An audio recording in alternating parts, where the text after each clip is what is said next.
नमस्कार दोस्तों, welcome to world affairs India. Russia पर आज के समय बैंकरप्ट का मुद्दा बहुत ज्यादा छाया हुआ है उसके न्यूज चैनलों पे। रसिया है, काफी ज्यादा ये न्यूज सुनने को मिल रही है कि रसिया में जो बैंकरप्टी का मुद्दा है, जो रशियन गवर्नमेंट के पास जो पैसा है वो लगातार कमी आ रही है, क्योंकि जो वॉर है यूक्रेन के साथ वो काफी लंबा खिंच चुका है। लगभग 1 सालों से रसिया उसी में फंसा हुआ है। पैसा जो है वो पानी की तरह भरा है वॉर में, बहुत सारा पैसा रसिया का खर्च हुआ है यूक्रेन वॉर पे।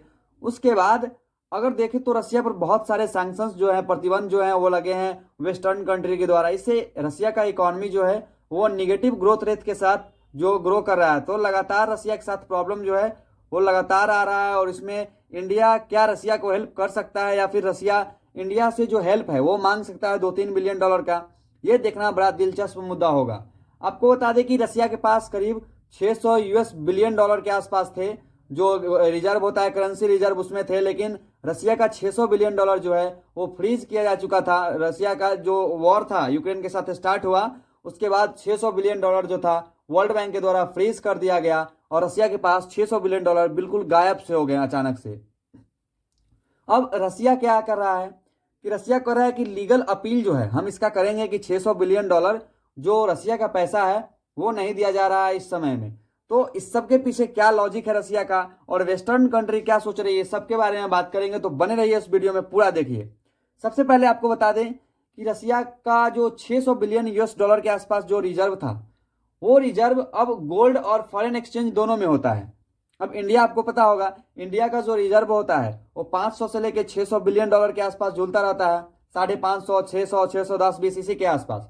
इंडिया का इतना होने के बावजूद रसिया का चौथे नंबर पे आता है। रसिया 600, $650 बिलियन का रखता था अपना जो रिजर्व रहता था, फॉरेन एक्सचेंज रिजर्व। अब उसमें गोल्ड का एक बड़ा जंग था। गोल्ड का लगभग 20%, 22% के आसपास जो था वो रसिया का था फॉरेन एक्सचेंज के रूप में। और वॉर के बाद रसिया लगातार जो गोल्ड है उसका इंपोर्ट कर रहा था और गोल्ड ज्यादा से ज्यादा स्टोर कर रहा था। तो रसिया को ये डर था कि जो उसका $600 बिलियन के आसपास का जो फॉरेन एक्सचेंज रिजर्व है वो भी कहीं ना कहीं जो फ्रीज होगा।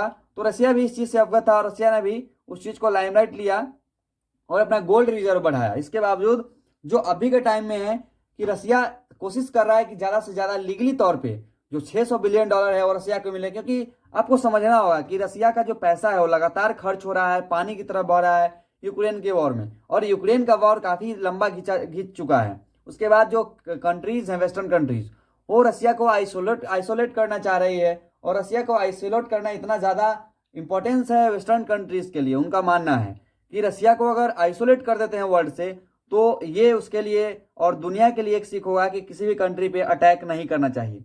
अब इस सब के बीच में ना भारत के लिए एक मुश्किल तब खड़ी हो जाती है जब वेस्टर्न कंट्री ये मना करेंगे कि भारत को हेल्प नहीं करना है रसिया को, और भारत की सरकार न चाहते हुए भी हेल्प करेगा रसिया को। क्योंकि आपको समझना होगा कि रसिया हमारा आज से लगभग अक्टूबर मंथ में आप बात करें तो अक्टूबर मंथ में रसिया हमारा 7वां सबसे बड़ा जो ट्रेडिंग पार्टनर था, लेकिन अभी के टाइम में क्या है, रसिया हमारा चौथा सबसे बड़ा ट्रेडिंग पार्टनर हो चुका है। और इस सब के अलावा जो इंडिया का ट्रेड है वो लगातार बढ़ता ही जा रहा है रसिया के साथ।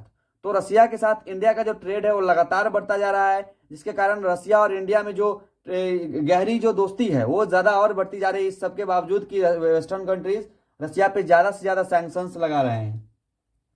रसिया क्या कर रहा है कि प्रिपेयर करे अपने आप को लीगल तौर पर कि जो एक्शन लिया जाए और अमाउंट है $600 बिलियन का उसको अनफ्रीज किया जाए, तो ये फॉरेन एक्सचेंज करेंसी रसिया के पास आ जाए। लेकिन यह मुश्किल बहुत ज्यादा होने वाला है और मुझे नहीं लगता कि $600 बिलियन का जो अनफ्री अमाउंट है वो अनफ्रीज होगा और रसिया को मिलेगा जब तक ये वॉर चलता रहे।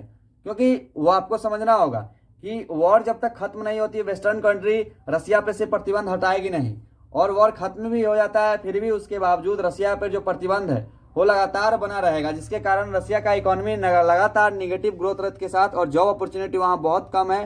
तो रसिया के गवर्नमेंट पे कहीं ना कहीं ये दबाव आएगी कि जो आपके पास इस वॉर को लेकर के काफी ज्यादा लंबा टाइम ले चुके हैं, उसके बावजूद कोई रिजल्ट आया नहीं है। अब करेंसी मार्केट को ना रसिया को मैनिपुलेट करना बहुत ज्यादा इंपॉर्टेंट हो चुका है, क्योंकि आपको समझना होगा कि जब रसिया पे जब वेस्टर्न कंट्री सैंक्शंस लगाया था उस समय रसिया का जो करेंसी मार्केट था एकदम से क्रैश हो गया, रातों रात बहुत ज्यादा क्रैश हुआ उसमें। उसके बाद रसिया ने भी कुछ स्ट्रैटेजिक अपनाया और अपने जो रूबल्स था, रसिया की करेंसी रूबल है, उसको स्ट्रांग किया था रातों रात, क्योंकि जो कंडीशन लगा दिया था कि जो भी कंट्री ऑयल इंपोर्ट करना चाहती है उसको रूबल में ही पेमेंट करना पड़ेगा, तो रूबल का वैल्यू काफी ज्यादा बढ़ गया था। अब रसिया को अपने रिजर्व का 22% गोल्ड रखता था रसिया।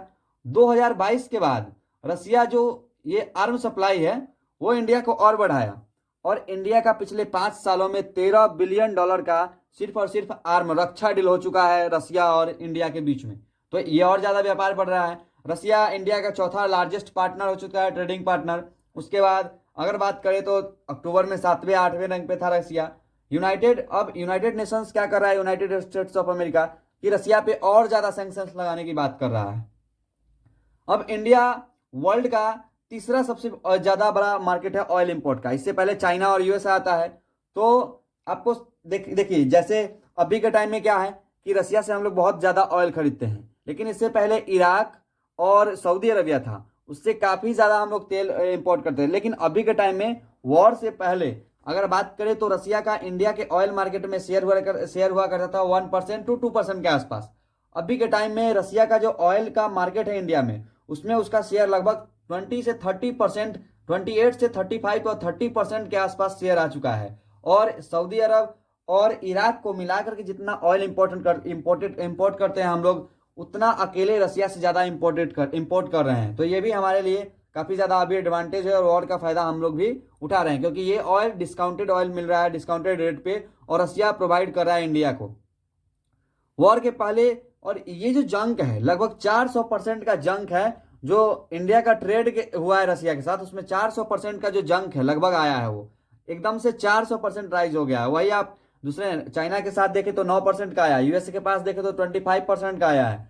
तो लगातार इजाफा रहा है, लेकिन रसिया के साथ इंडिया का ट्रेड काफी ज्यादा बढ़ता जा रहा है, और रसिया को इससे ज्यादा हेल्प मिल रहा है, क्योंकि रसिया का जो इकोनॉमी है वो काफी ज्यादा अच्छा हो नहीं पा रहा है अभी के टाइम में, निगेटिव ग्रोथ रेट है। इंडिया अभी दुनिया की सबसे बड़ी इकोनॉमी के साथ अभी लीड कर रहा है जो ग्रोथ रेट के मामले में है वो।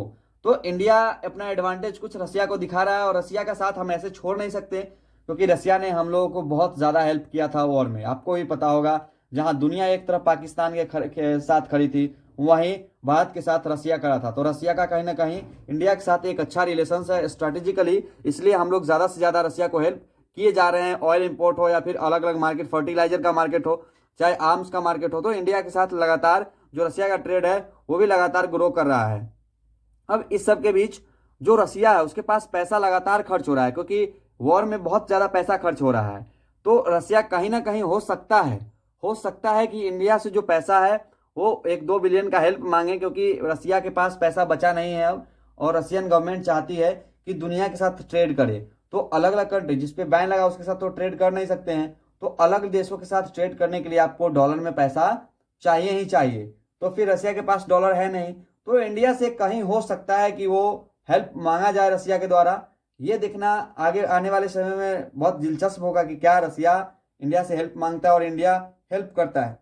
आपको क्या लगता है, आप लोग कमेंट में लिख के बताइएगा, और चैनल को सब्सक्राइब जरूर कीजिएगा चैनल पर नए हैं तो।